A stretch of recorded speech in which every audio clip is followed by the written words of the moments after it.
welcome to Talk Easy English Podcast. I'm Paul. And I'm Emma. With Talk Easy English Podcast, we help you learn English in a relaxed and enjoyable way. That's right. We speak slowly and clearly, so you can follow along easily, even if you're a beginner. Yes. Yeah. And if you have difficulty following along just by listening, don't worry. Don't worry. We have transcripts available on our website.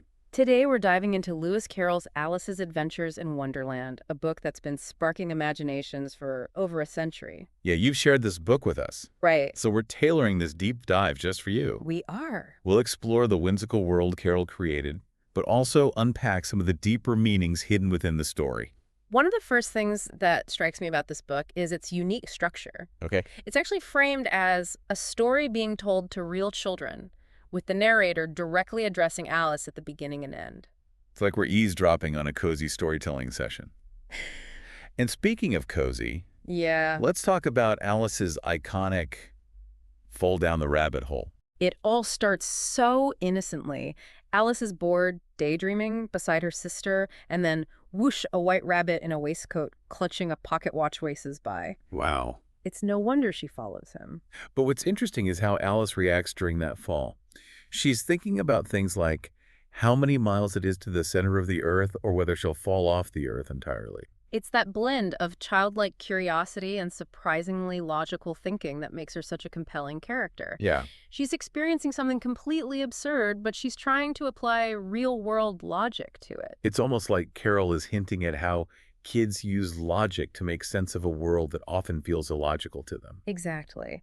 And as Alice continues her journey, we see this internal struggle between logic and absurdity play out in fascinating ways.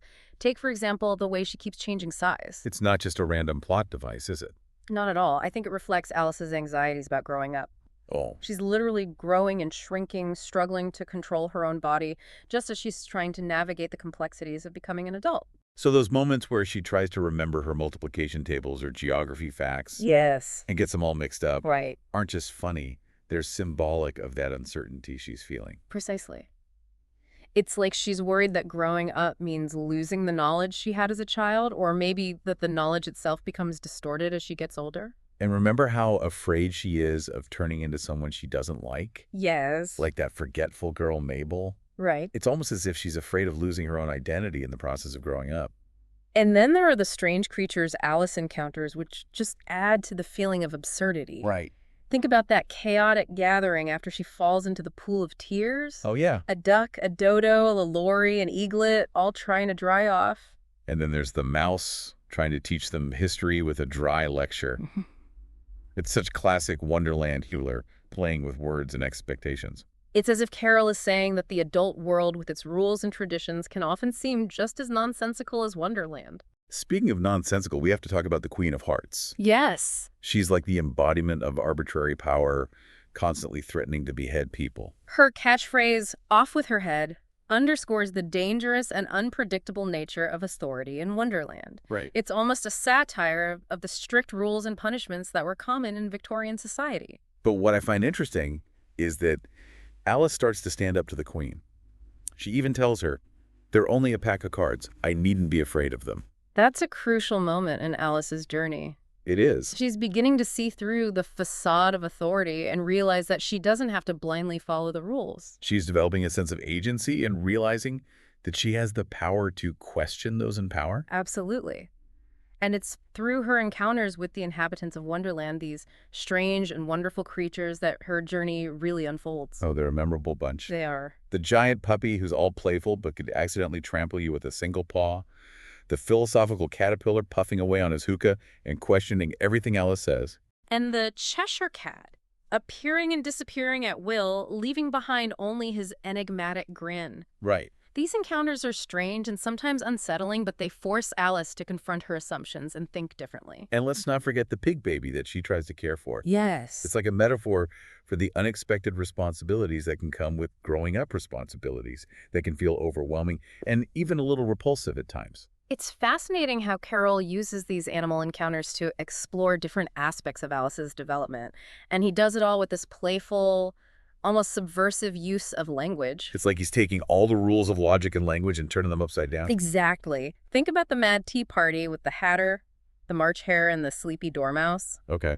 Time is frozen, the conversation makes no sense, and riddles are thrown around like confetti. It's pure linguistic chaos. Or the Mock Turtle's lessons in reeling and writhing and uglification and derision. They sound like real subjects, but they're actually just nonsensical wordplay. And the Griffin explaining that whiting fish makes shoes shiny because they're thrown out to sea with lobsters. It's brilliant. It really is. Now, before we go any further, Yeah. let's take a moment to explain some of the vocabulary we've used today, Okay. especially for our English learners. Great idea. First, we have curtsy. To curtsy is to bend your knees as a way of showing respect, usually done by women. So when Alice tried to curtsy to the Queen, even while falling down the rabbit hole, that was a curtsy. Next, we have muddle. Okay. A muddle means a state of confusion or disorder. For example, the jury's slates were in a muddle after Alice upset them. Then there's riddle. A riddle is a question or statement intentionally phrased so as to require ingenuity in ascertaining its answer or meaning. Like when the Hatter asks Alice, "Why is a raven like a writing desk?" That's a riddle. Another word is fidget. Okay. To fidget is to make small movements, especially of the hands and feet, through nervousness or impatience. Yeah. The Hatter fidgeted when the Queen stared at him. And finally, we have puns. A pun is a joke exploiting the different possible meanings of a word, or the fact that there are words that sound alike but have different meanings. Right. For example, the king makes a pun about the knave not being able to go any lower because he is already on the floor. We hope those explanations are helpful. Now back to Alice's adventures. So far, we've seen her fall down the rabbit hole, grapple with her changing size and identity, Yeah. and encounter a cast of truly eccentric characters. And she's only just begun her journey through Wonderland. But we'll have to save the rest for part 2 of our deep dive. Welcome back to Talk Easy English Podcast. We're continuing our deep dive into Alice's adventures in Wonderland, exploring the book's whimsical world and the thought-provoking ideas woven throughout the story. When we left off, Alice had just escaped from the White Rabbit's house and found herself surrounded by a crowd of animals. She's still determined to get into that beautiful garden she glimpsed earlier, but her journey is filled with even more peculiar encounters. One that stands out is her conversation with the pigeon. Remember how the pigeon was convinced Alice was a serpent trying to steal her eggs? It was such a funny scene. It was. Alice is just trying to be polite, but the pigeon's suspicions escalate to absurd levels. You almost have to feel sorry for Alice. It's a perfect example of how miscommunication and differing perspectives can lead to conflict, and it highlights how easily our assumptions can shape our perceptions of others. It also shows how Alice is still seen as an outsider in Wonderland.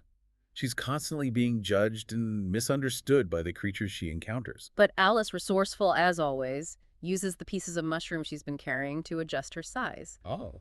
It's fascinating how she's slowly gaining control over her physical transformations. It's almost like she's learning to adapt to the unpredictable nature of Wonderland. Exactly. And speaking of unpredictable, remember that curious little house only 4 feet high that Alice stumbles upon? I love how she realizes that showing up 9 feet tall might not be the best approach. Such a clever detail. It shows that she's starting to learn the unspoken rules of this strange world. So she shrinks herself down to a more manageable size and tries to enter the house, only to be confronted by the most unhelpful footman imaginable. The one with the frog-like eyes. That's the one. He refuses to let her in because he's on the same side of the door. It's another example of Wonderland logic at its finest. I think it's more than just nonsensical humor, though. Okay. It also highlights the arbitrary and often absurd nature of rules and social conventions. It's as if Carol is poking fun at the way adults sometimes create rules that make no sense to children. Exactly. But Alice, being Alice, ignores the footman's warnings and pushes her way into the house. And what a scene she finds. Complete chaos in the Duchess's kitchen. Smoke everywhere. The Duchess nursing a screaming baby, the cook throwing pots and pans. And the Cheshire Cat, of course, grinning from ear to ear. It's almost as if he's enjoying the mayhem. It's pure pandemonium. But amidst all this craziness, there are some surprisingly insightful observations about society. Remember what the Duchess says about everyone minding their own business? The world would go around a deal faster than it does, she declares. And Alice, with her sharp wit, points out that that would actually be a bad thing. It would mess up the whole day and night cycle. At such a clever exchange, it shows how Alice is not just blindly accepting what adults tell her. She's thinking critically and questioning the logic behind their pronouncements. And let's not forget the Duchess's tendency to find morals in everything, even the most absurd situations. Like when she tells Alice that flamingos and mustard both bite. Or my personal favorite, take care of the sense and the sounds will take care of themselves. Mm-hmm. It's also wonderfully nonsensical. But I think there's a deeper message there, too. Okay. It's like Carol is suggesting that sometimes we try to force meaning onto things that are inherently meaningless.